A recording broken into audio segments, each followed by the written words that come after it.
Let's take those three components. First of all, the LSU Medical Center. And do you have any idea in terms of where that's going to be located? That's on Tulane and Claiborne, is that correct? Yeah, essentially on the lake side of Claiborne Avenue, between Tulane and Canal Street. The LSU and the VA facilities are supposed to be related in some way. They could be adjacent to one another and share some services. All that is still being worked out. But both facilities are slated to be in that area just on the other side of Claiborne from the rest of downtown. There was groundbreaking on the LSU Center, am I correct, about a year ago? Or Not yet, no, because Okay. they're still doing land acquisition for the LSU Hospital. Okay. I can tell you that there's nothing more important to us downtown right now than making sure that the LSU facility gets built. And one note, we refer to it as the LSU Academic Medical Center, but in fact it serves much more than LSU. It serves Tulane residents and students and medical students and other allied health professions. It serves Xavier students in pharmacy and other professions. So it will be a teaching facility for much more than LSU. Our concern right now is that the facility get built downtown, and that it's built with a sufficient number of beds to truly fulfill its mission. I think that the goal of this facility, as it's been laid out in the business plan, is for it to be self-sufficient.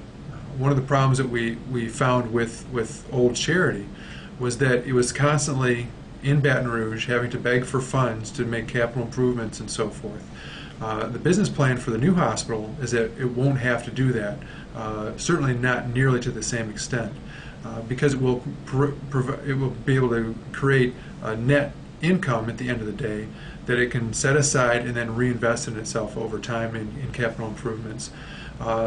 So that can only happen if the facility is built to a sufficient size to support that, so that we get enough third-party payers, both commercial insurance and Medicare patients, in order to support that revenue stream that's going to support the hospital's capital improvements over the long run.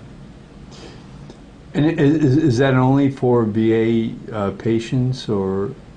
No, as a matter of fact, the LSU facility that we're referring to is not for VA patients. The VA hospital is separate and distinct. That would be another couple hundred beds just for the VA.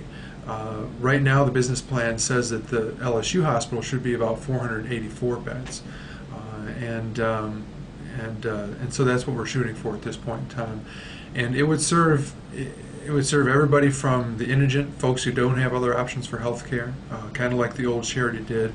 What it would add to that is leading edge care in certain specialties, certainly, that we think would attract folks from not just across the region, not just from across the state, but from across the country to some leading edge centers. In things like, for instance, neuroscience, which LSU has particular strength in, and some of the areas that LSU and Tulane have research and clinical strengths in.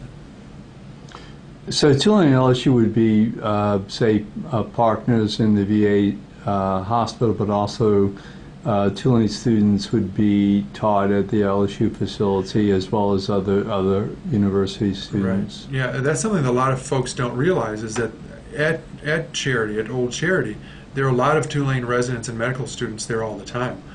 So it did not just serve the needs of LSU.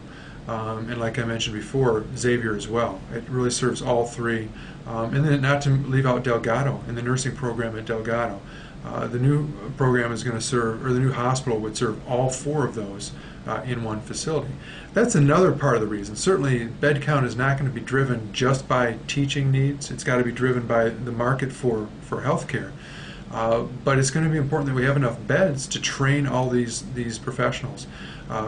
What we know is that Louisiana is going to lose over the next 10 to 15 years 40% of its physicians due to retirement.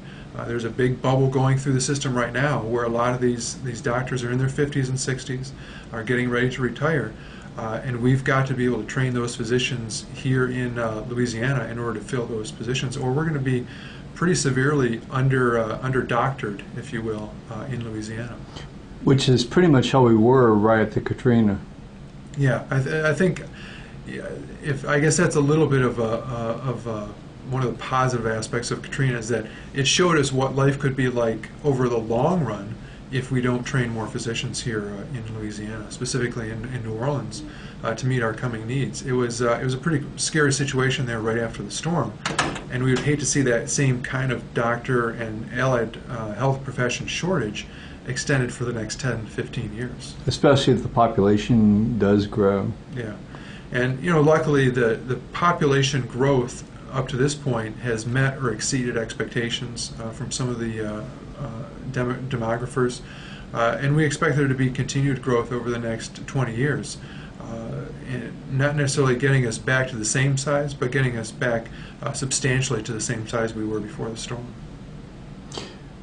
Do you have a feel in terms of where the Department of Health and Hospitals is on this particular issue? I mean, I know it's being debated right now in the legislature. Do you have any particular feel for what their position is? Well, as we understand it, the governor has worked with Secretary Levine from the Department of Health and Hospitals, who in turn has worked with LSU. They've partnered together to do an analysis of the original, what we call the Adams report. Adams Management Services did a business plan for the hospital, which we think is a good plan. We've actually had our own review of that done in order to assess whether or not it's a good plan, and the preliminary results of that show that, in fact, the Adams plan was a good plan. And so right now, the Department of Health and Hospitals and LSU are undergoing a joint review of that plan in order to come to a better, a clearer idea of what this final bed count should be.